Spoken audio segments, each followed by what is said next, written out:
आज सीधा सवाल में बात होगी हरियाणा की। जी हां, हरियाणा की। देसा में देश हरियाणा, जित दूध दही का खाना।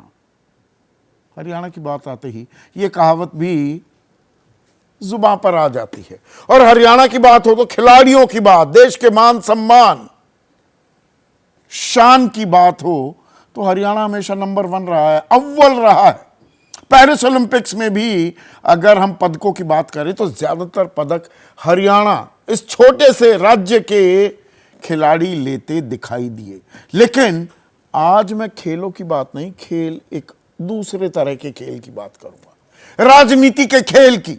हरियाणा में विधानसभा चुनाव की तारीखों का ऐलान हो गया है। 1 अक्टूबर को जो मतदान होना था, अब वो थोड़ा बढ़ा भी दिया गया है कि भाई कुछ त्योहार हैं, वो संज्ञान नहीं ले पाया, न जाने क्यों चुनाव आयोग। तो अब 5 अक्टूबर को मतदान होगा और वोटों की गिनती 8 अक्टूबर को होगी। यानी कि नई विधानसभा वहां बनने वाली है, नई राज्य सरकार बनेगी। 10 साल से बीजेपी सत्ता पर काबिज है। उस हरियाणा में जहां 2014 से पहले 90 सीटों की जो विधानसभा है, दहाई का आंकड़ा भी छूने में असमर्थ रही थी बीजेपी। लगातार 2 बार सरकार तो हैट्रिक बनाएगी क्या, या फिर वापसी करेगी सत्ता में कांग्रेस 10 साल के वनवास के बाद। अब ये तो साधारण सी बात होती है, पर इसमें खेल कहां हो रहा है। बहुत ही दिलचस्प समीकरण और गठबंधन बनते दिखाई दे रहे हैं हरियाणा में। पोल पोजीशन पर जहां अपने आप को बताते नहीं थकती है कांग्रेस, वो कांग्रेस उनके सबसे बड़े नेता राहुल गांधी, कल चुनाव समिति की, केंद्रीय चुनाव समिति की बैठक थी और राहुल गांधी ने सवाल पूछ लिया, भाई आम आदमी पार्टी के साथ वहां पर गठबंधन क्यों नहीं कर रहे। अरविंद केजरीवाल तो जेल में है, वो दिल्ली के मुख्यमंत्री हैं, वो भी 10 साल से मुख्यमंत्री लगातार बने हुए हैं। पर दरअसल ज्यादातर लोगों को पता है, जिनको नहीं पता ये बात भी साझा कर दूं कि जन्मस्थान जो है या मूलतः अरविंद केजरीवाल हरियाणा वासी हैं, हांसी के हैं वो अरविंद केजरीवाल। तो वहां ताल ठोकी जा रही है आम आदमी पार्टी द्वारा। लोकसभा चुनाव में तो कांग्रेस और आम आदमी पार्टी के बीच 9+1 का गठबंधन हुआ था। 9 सीटों पर कांग्रेस लड़ी, 1 सीट पर आम आदमी पार्टी लड़ी थी। लेकिन भाई विधानसभा में अलग अलग लड़ेंगे। अब कल जब राहुल गांधी ने यह सवाल पूछा तो भूपेंद्र सिंह हुड्डा, जो सबसे बड़ा चेहरा है कांग्रेस के, हरियाणा में 10 साल मुख्यमंत्री रह चुके हैं, 2005 से 2015 या 2014 कहिए, उन्होंने कहा कि हम तो 55 सीटें जीत रहे हैं, कोई गठबंधन की क्या जरूरत।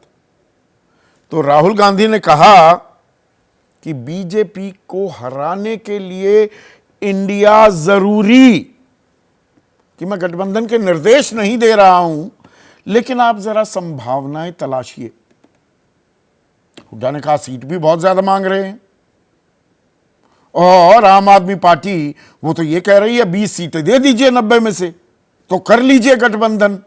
पर अब बात आ रही है कि भाई 5 सीट दी जाए आम आदमी पार्टी को 90 में से, 1 अखिलेश यादव को भी दी जाए, 1 सीपीएम को भी दी जाए, यानी कि 83 पर कांग्रेस लड़े। जबकि कांग्रेस के नेता हैं ब्रजेंद्र सिंह, वो बीजेपी में चले गए थे, वीरेंद्र सिंह के बेटे हैं, आईएएस भी रह चुके हैं, वो कह रहे हैं हमारी जमीनी हालात जो है और हालत जो है वो मजबूत है, कांग्रेस को किसी से गठबंधन की जरूरत नहीं। पर राहुल गांधी कह रहे हैं कि नहीं, जब मजबूत हो तब दरियादिली दिखाने की और जरूरत है। तो ये नौबत क्यों आई है। और अब खबर यह आ रही है कि सबसे विश्वास पात्र जो हैं राहुल गांधी के कांग्रेस में, उनके महासचिव केसी वेणुगोपाल और राज्यसभा सांसद हैं, युवा चेहरा आम आदमी पार्टी के राघव चड्ढा के बीच भी बात हो सकती है। संजय सिंह ने, एक और राज्यसभा सांसद हैं, राहुल गांधी की इस बात का, इस प्रस्ताव का स्वागत किया है कि जी होने दीजिए बात। अब संदीप पाठक जो प्रभारी हैं आम आदमी पार्टी के हरियाणा में, और सुशील गुप्ता वो बात कर लेंगे, बाकी आखिरी फैसला आलाकमान कांग्रेस का और अरविंद केजरीवाल लेंगे। तो ये दरवाजे यकायक खुलते कैसे दिखाई दे रहे हैं? ये राजनीति का एक और समीकरण जुड़ रहा है क्या? और अब राहुल गांधी क्या ये संदेश और संकेत भी देते घूम रहे हैं कि भाई कम वोट में इंडिया गठबंधन को बरकरार रखिए? ऐसा नहीं हुआ था राजस्थान में, जहां बल्कि गठबंधन ज्यादा जरूरी था, या मध्य प्रदेश, पिछले साल दिसंबर की ही बात कर रहा हूं, इंडिया गठबंधन का खाका तैयार हो चुका था, लेकिन कांग्रेस अपनी जिद पर अड़ गई थी। आपको ध्यान होगा कमलनाथ कह रहे थे कौन है अखिलेश वखिलेश, जब अखिलेश यादव सीटें मांगते घूम रहे थे मध्य प्रदेश में। या जहां पर कांग्रेस मजबूत है, जरूरत ही नहीं, गठबंधन गैर जरूरी है, वहां गठबंधन कर रहे हैं। तो कहीं कोई शंका आशंका के बादल तो नहीं दिख रहे हैं ताल ठोकने के बीच में कांग्रेस को? और इसी बात को लेकर हमला बोला है बीजेपी के सबसे बड़े चेहरों में से एक, हरियाणा में अनिल विज गृह मंत्री रहे हैं लंबे समय तक।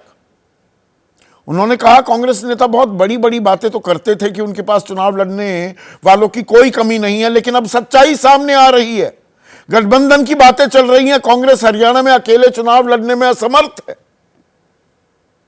वो कह रहे हैं कांग्रेस अकेले लड़ ही नहीं पाएगी। पर यहां जब घर वाले और बाहर वालों की बात होती है, भाई घर वाले कह रहे हैं अकेले लड़ सकते हैं, पर दिल्ली से संकेत आ रहे हैं, संदेश आ रहे हैं कि ठीक है जी, ये निर्देश नहीं पर संभावनाएं तलाशिए आम आदमी पार्टी के साथ। और उधर बीजेपी की बात करें कि अरे कांग्रेस बाहर वालों के साथ हाथ मिला रही है, तो 10 जो उम्मीदवार थे लोकसभा में उनमें से 6 तो बाहरी थे बीजेपी के, 6। 2 दिन पहले बीजेपी ज्वाइन की नवीन जिंदल ने, उदाहरण के तौर पर आपको बता रहा हूं। और कोयला घोटाले में बीजेपी सबसे ज्यादा हल्ला नवीन जिंदल को लेकर मनाती थी और मचाती थी कि सीधी ट्रेल है जी, इनको तो जेल में जाना चाहिए। 2 दिन पहले बीजेपी ज्वाइन की और कुरुक्षेत्र से उम्मीदवार बनाकर उतार दिया, अशोक तंवर को भी उतार दिया, अभी किरण चौधरी आई, उनको राज्यसभा भेज दिया। और अब जेजेपी जिसके पास सत्ता की चाबी थी, क्योंकि 40 सीटें आई 2019 के विधानसभा चुनाव में बीजेपी के पास, 46 का बहुमत का आंकड़ा है, 90 की क्योंकि विधानसभा है, तो जेजेपी का साथ लिया, पर उसको फिर दूध में से मक्खी की तरह, मक्खी को दूध से जैसे निकालते हैं वैसे निकाल दिया। और अब जेजेपी के जो विधायक हैं, 4 विधायक, टोहाना से देवेंद्र सिंह बबली, उकलाना से अनूप धानक, नारनौड से राम कुमार गौतम और बरवाड़ा से जोगीराम सिहाग, वो आ गए हैं बीजेपी में। तो इनको भी टिकट देंगे क्या? तो बीजेपी बाहरी वालों पर ही पूरा दांव वो भी लगा रही है क्या? और उधर दुष्यंत चौटाला की हालत क्या ये हो गई कि मां बेटे की पार्टी ही रह गई। एक और विधायक हैं अमरजीत ढांडा, वो बचे हुए हैं, 10 में से 3 ही रह गए। कहीं सिर्फ मां बेटी ही, मां बेटा वो ही ना रह जाए पार्टी के नाम पर। अब उन्होंने चंद्रशेखर रावण के साथ एक गठजोड़ तो किया है, पर उस गठजोड़ के क्या मायने? और आईएनएलडी जो ओरिजिनल थी, जिसमें से जेजेपी भी बनी, अब वो स्पेंट फोर्स या बेमानी हो गई है क्या हरियाणा की राजनीति में? तो हरियाणा में जो ये राजनीतिक दंगल सजा हुआ है और बाहर वाले घर वालों पर जो आफत मची हुई है, इसी पर आज हम चर्चा करने वाले हैं। ऐसे में आज का सीधा सवाल, राहुल को चाहिए आप, तो हरियाणा में विरोधी साफ, यानी कि बीजेपी साफ हो जाएगी, और बाहरियों को जुटाएंगे, घर की कलह कैसे मिटाएंगे? ये कांग्रेस के लिए भी लागू होता है और बीजेपी के लिए भी लागू होता है।